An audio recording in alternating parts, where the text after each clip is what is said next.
community interview is made possible by Shaw and Associates. I'm Dave Shaw, President and CEO of Shaw & Associates.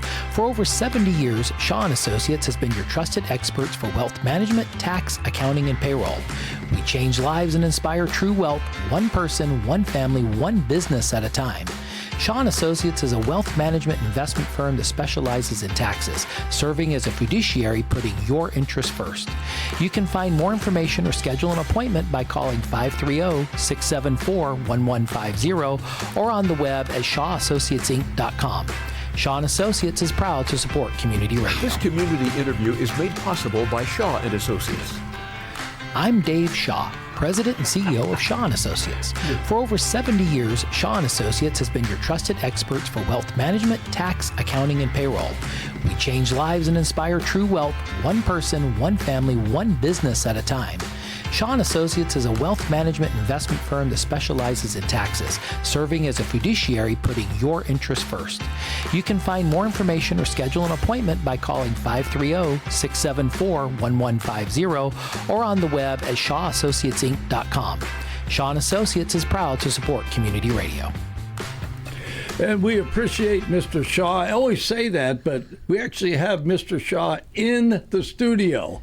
What's up, Dave? Hey, morning, Fish. I mean, that was so nice. We had to play it twice, right? It was like so. I love the new sign. I actually text you, I called you and left a message. That is the best Shaw & Associates ever. So I was telling you that off air, and I said, man, that's really good. And I was going to say, did you get some marketing company to do that for you?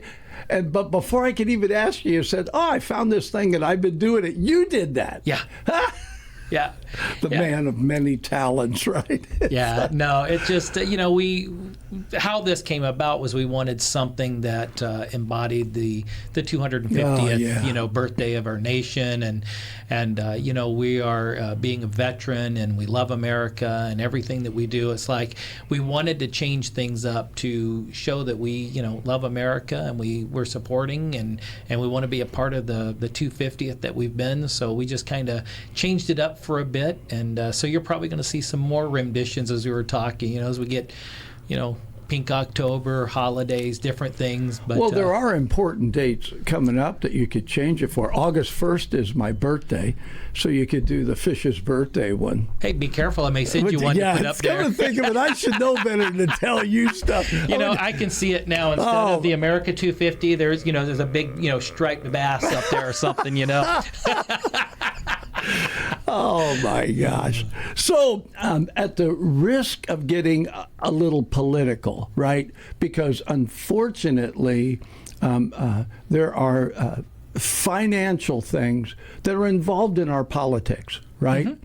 And the thing that has really bothered me, right, is this idea that people are grabbing hold of, Dave, that you can give everybody free everything.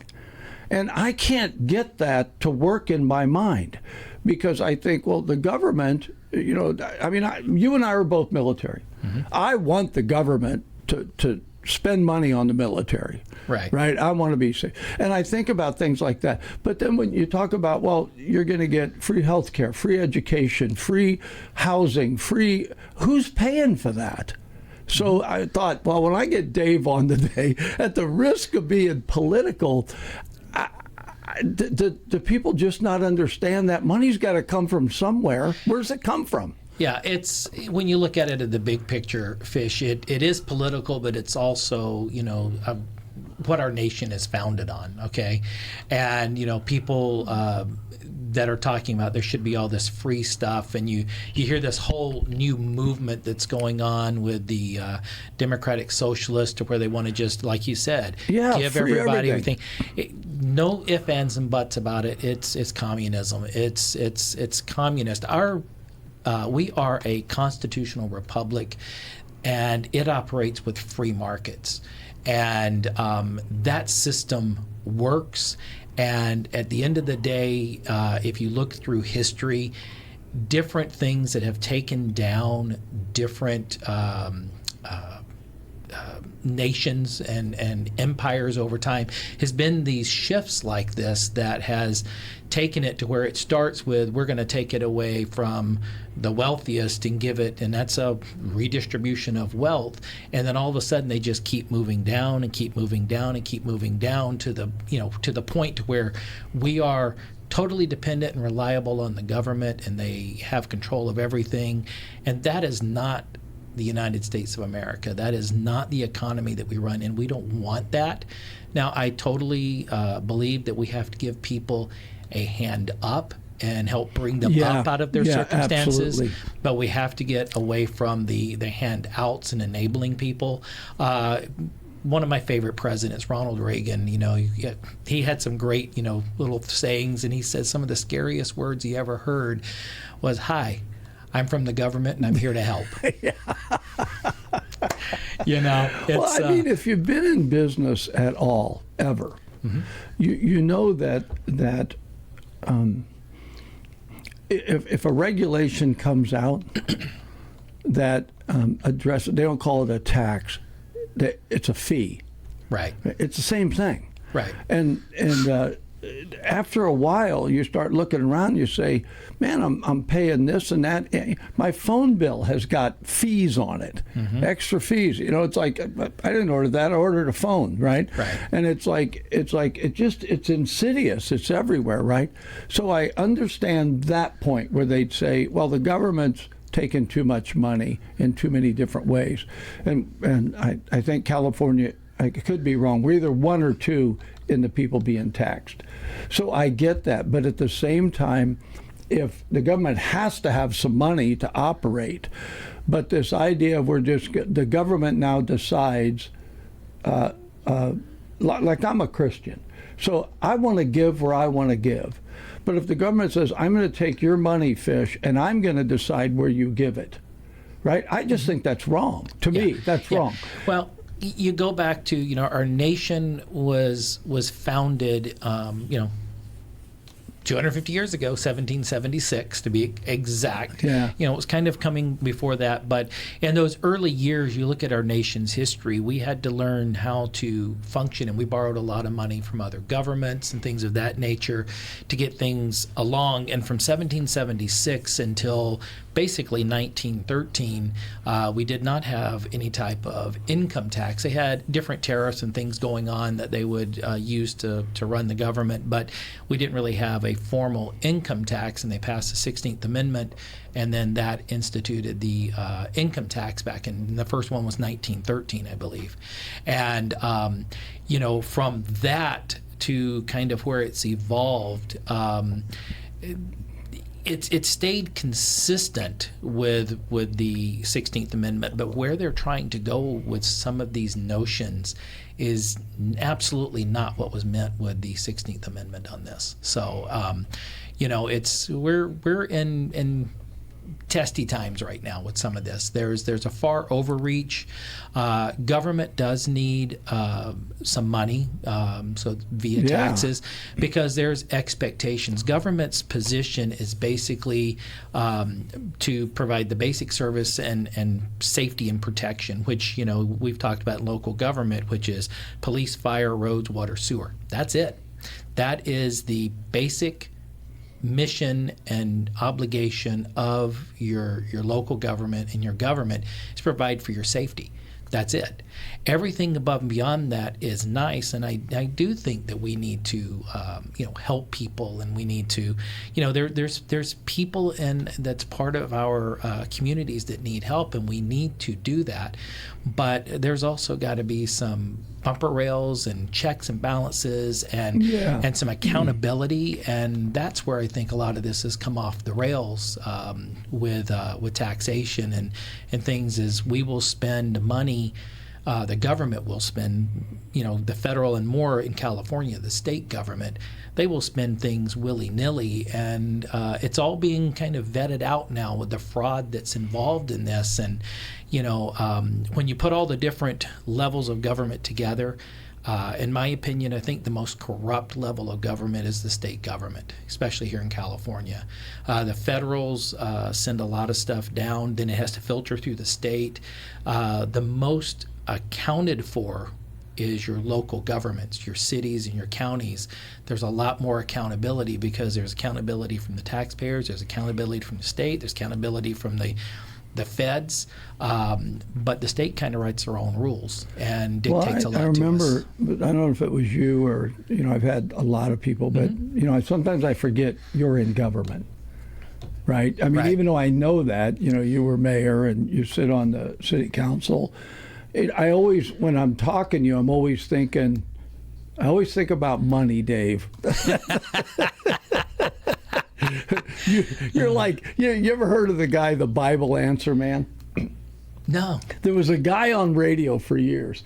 It was called the Bible Answer Man. And you could call in and ask any question about the Bible and he'd answer. So I'm thinking we do Dave the Money Man. Well, I mean, there are a lot of questions that we can answer, and we can do that, and different people's done that. That's part of what we try to do here is I come in and go, okay, Fish, what are we talking about today? So where I want to go with this is because I feel like it's not that all these things haven't been here, but now they're all where everybody can see them.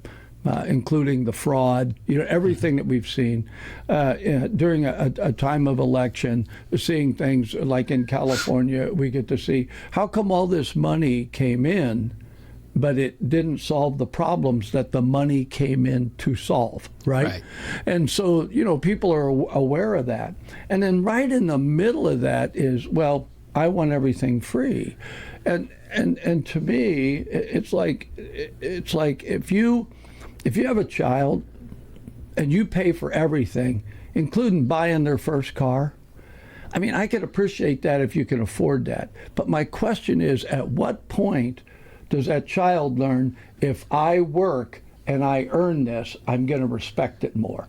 Right. So there is, parents always are figuring out ways to help them.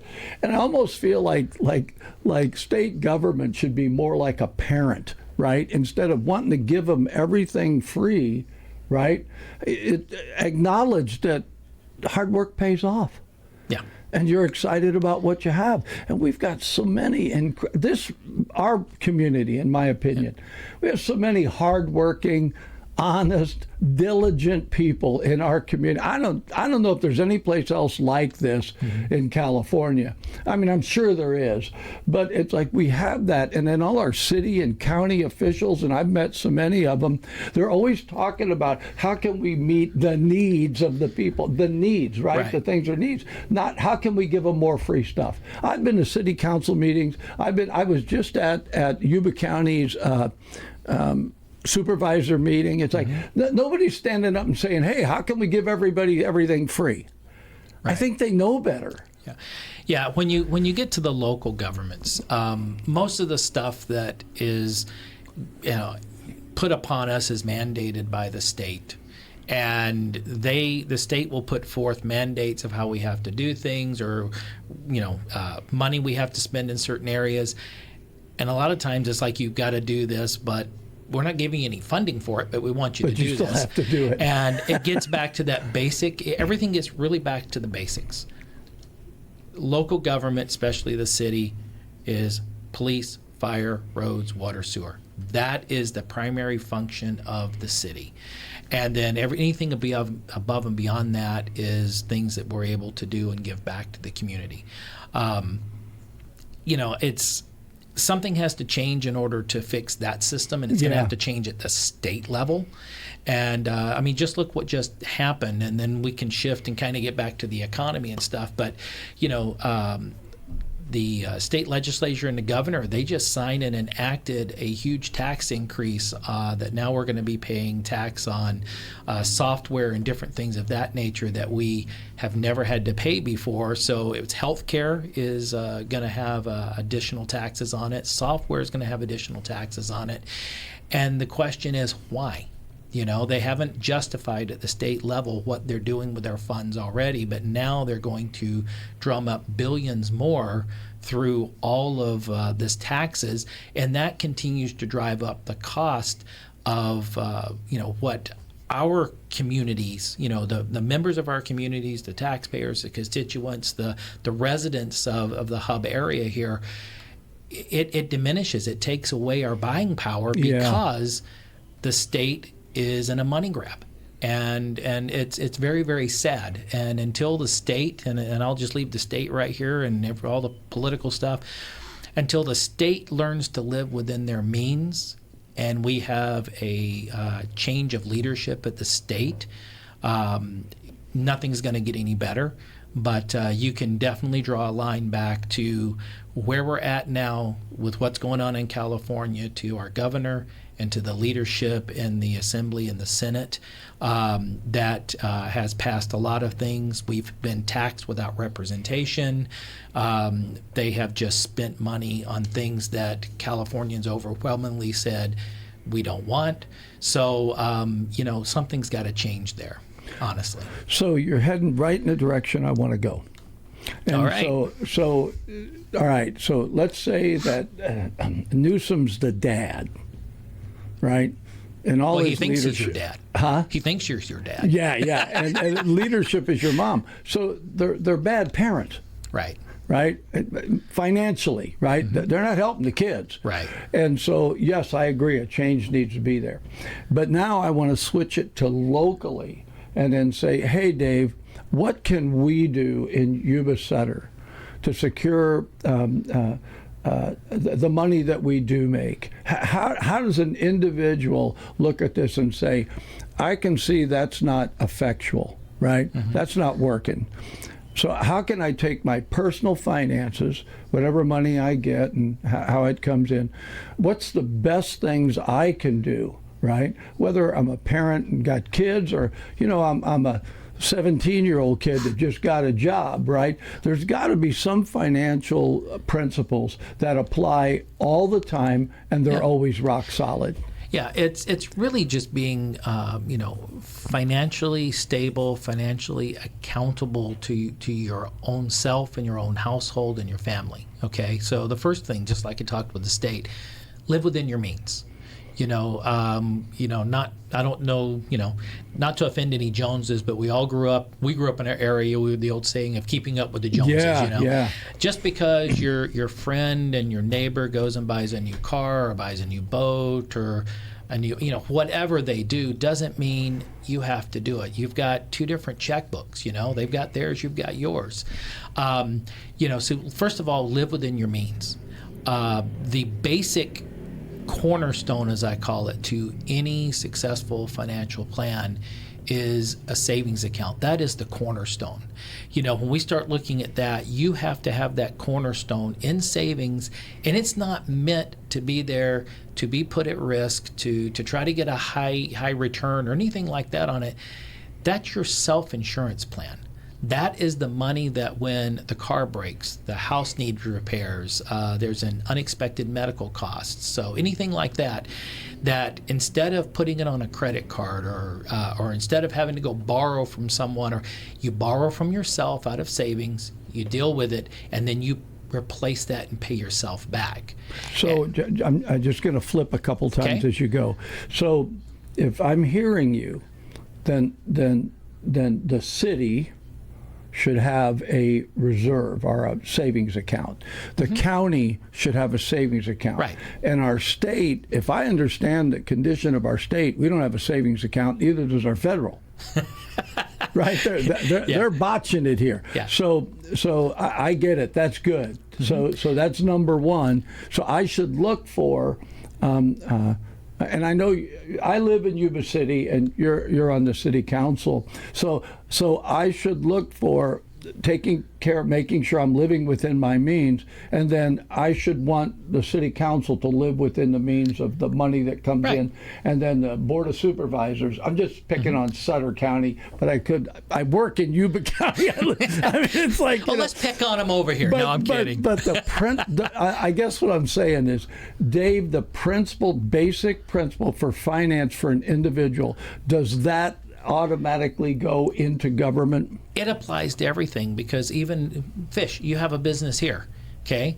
You have to have capital, you have to have cash flow to fall back on so that you can invest in further development of the radio station and TV and everything. Also, you have to have that rainy day fund, that's there as well. So it is a foundation that goes across everything. And it's everything from mom and pop business, Fortune 500 companies, individuals and families, and government. Live within your means and have a healthy reserve. You want to talk about government, we call it the Healthy City Reserves. Oh, okay. Yuba City's had it. All of that's already going on. I can tell you beyond a shadow of a doubt, because being on the council now 7.5 years, city lives within its means. We've got the Healthy City Reserves. We've had to utilize that due to COVID and other things over this past several years and rising costs that's been there. But it's there, and everything's been solid, and we've been able to weather that. Families have been able to weather it. Awesome. Where people struggle is when they do not have anything to fall back on. And when you get into the financial world, people will be like, well, you should be investing in your retirement. You should be investing over here, open an account with Robinhood or E-Trade or whatever, and you should do this. If you do any of those and you don't have your living in your living within your means and your debt under control, and you do not have a cornerstone of a savings account, you're absolutely building a house of cards, because all it takes is one thing to come in and you're done, because now you don't know where you're going to pull the money from or everything else. So you have to start with a solid foundation, and we talk about truth being parallel. And let's go back to biblically. The man that built his house on the rock was solid, will stand, okay? And now you see why I call the savings account the cornerstone, okay? We're not building it on sand, we're building it on the cornerstone. We're building it on that solid foundation of set aside money. Once you do that, you get debt under control, you live within your means, it all starts opening up to where you as an individual, as a municipality, whatever, you can start weathering the storms. Now, mind you, during those times, you're not going to be able to do the things that maybe you wanted to do. You talk about you like to give to organizations and stuff that you like to give to. Well, if you get hit with a huge bill, you may have to prioritize, I need to pay myself back first because I had to borrow from my savings account before I go give this that I want to. You have to weigh out the wants and the needs. Okay? Yeah, I just had to make a call to my air conditioning guy I've known for years. My air conditioner at home quit working last night. Oh, Lord. This guy is a wonderful man. He drives up from West Sacramento. He's getting ready to leave on vacation in the morning today. Okay. He drives up to my house at 7, 8 o'clock last night, fixes my air conditioner. And then we're talking, and he said, how old's your air conditioner? I said, I don't know, 10 years, whatever. He gets out and looks at it. He said, it's 22 years old. Yep. He said, so it's probably about time. So fortunately, I have a savings account because exactly what you're talking about. But first time we get 104 degrees in my air conditioner, and now I got to consider a new air conditioner, and I know they're not cheap. Nope. And so it's exactly what you're talking about. And without that, I'd be over trying to sleep in your backyard in a tent. Yep, exactly. Exactly. You'd be hitting my pool back there, I'm sure. Oh, you got a pool? Yeah, we got a pool. I'm moving in anyway. I didn't know you had a pool. It just got better. There you go. I'll move back on your ranch and be a ranch hand back there. You go. Okay, so you really have answered my questions this morning, because I wanted people to understand the politics, our politics. And everybody's going to tell you what they think. But most Americans, whether it's a Democrat or a Republican, an independent, they want fiscal responsibility. Mm-hmm. They want to know whatever money that is going to the government is being spent wisely. And I think that goes for whether it's city, county, state, federal, it's across the board. Well, so go ahead. I was going to say, let's bring that from municipalities to families, because again, all truth is parallel. Okay. Again, no matter party affiliation or whatnot, people really want everyone to live within their means. Households, families, governments. Okay. as long as you're doing that, where we will differ is the money about beyond that. What are we going to do with? The discretionary money, okay? Okay. In your house, it might be giving to Salvation Army. It might be giving to the food bank. It might be giving to 93Q, any of those, but that's discretionary. 93QRadio.com. Hit the donate button. Thanks, Dave. The government might be, subsidies for program A, B, or C, but again, those are when you have extra money. You've got to get back to the foundation. I think everyone would agree that we have to be physically responsible in our personal, our family, our business, and the government. Then where really the questions get into is what do you do with anything that's left? Because you're going to have things you're passionate about. I'm going to have things I'm passionate about, and that's where the Susan's going to have things she's passionate about. Patty's going to have things. But once it's a family, Yep. I tell guys, if you're single and you get up at 2 a.m, you want to go get a burger, you get up, you get in your car and you go get a burger. Yep. Right. If you're married, you get up and she goes, "Where are you going?" "Well, I'm going to go get a burger." "I don't really want a burger." No, see, you messed up right there. You got no. Jake from State Farm called. Go back to the commercial. It's okay. Go to sleep, baby. There ain't nothing going on. It's just Jake from State Farm. That's funny.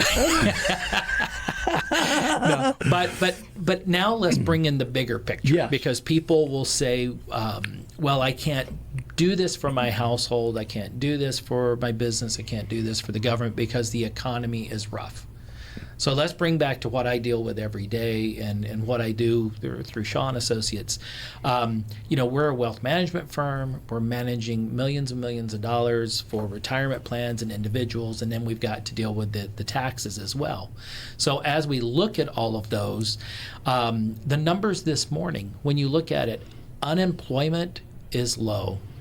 Our, people are actually spending discretionary money even in times like we have. And when you get outside of California, the rest of the nation has seen an increase in inflation, but not to the tune of what California has. And we've done it to ourselves, back to what, we've self-imposed some of the things that's going on here through our state government. The one thing that's still hanging a little high is the inflation rate, and the inflation rate is still in the mid threes. We really want inflation under 3, and we're still trying to recover that. So now you've got the big items with the FOMC, the Feds as we call it, with the federal discount rate, that we're going to be watching that to see what are they going to do. And the big debate right now is, did Chairman Powell and his team wait too long to maybe raise interest rates to try to slow some of this inflation down? So that's really the key. The key thing we're looking at right now is that, because housing starts is going well, unemployment is low, people are still spending discretionary money. The economy underneath has a solid foundation, okay? And that is the free market. That's what we want. And inflation is the one outlier right now that we've really got to watch. All right. So in your humble opinion, what's the key element in changing that inflation rate? What is the thing that would make a difference right now? I think the main thing is going to depend on how the new Fed chair and the team handles the interest rate. Okay, got it. That's going to be the tough thing, because they're an independent agency. What their job to do is so difficult, because they're basically threading a needle from across the room.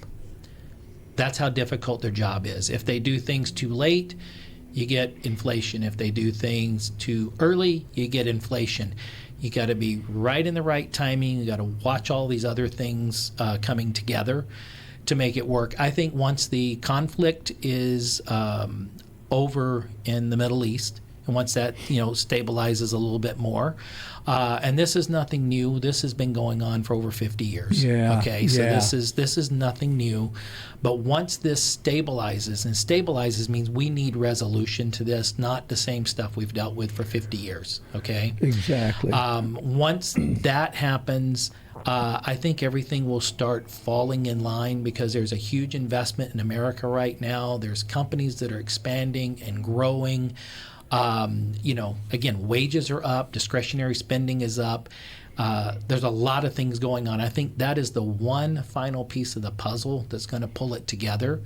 And then the other thing is not entertaining some of these extreme measures that the outliers are trying to put before us, with wealth tax and everything else. Just take a look at what's already happening in California. Yeah, that's really, I look at that, and so land, California's beautiful. Mm-hmm. When I came here, we were number one in infrastructure, roads, highways, and number one in education. Mm-hmm. We are not number one in either one. And so I think those elements are going to have to get dealt with, right? I think I'm very grateful for education, the superintendent of schools on both sides of our river, because they both have realized this idea of pushing kids to college. As much as I love Yuba College, right? Not every kid needs to go to college. We need trades.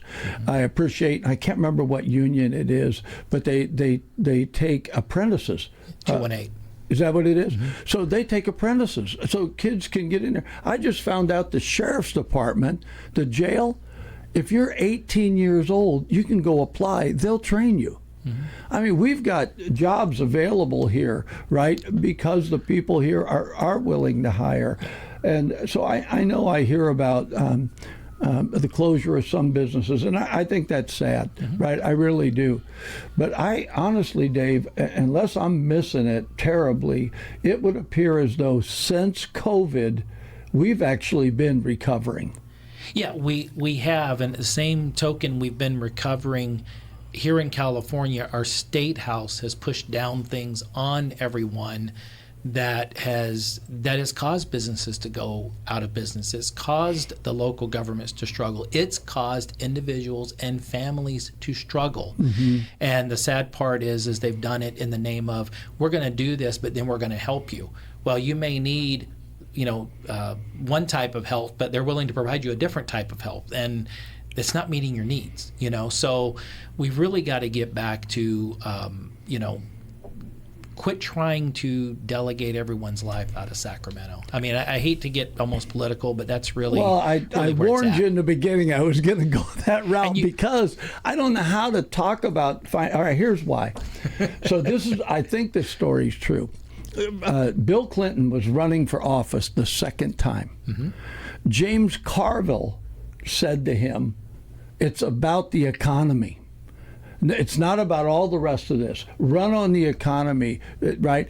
He did, and he won. Right. All right. I believe Donald Trump won this last time based on the condition of our country financially, and that we needed to make a change. I think the Make America Great Again, because he's a business guy, it included, let's take care of the finances.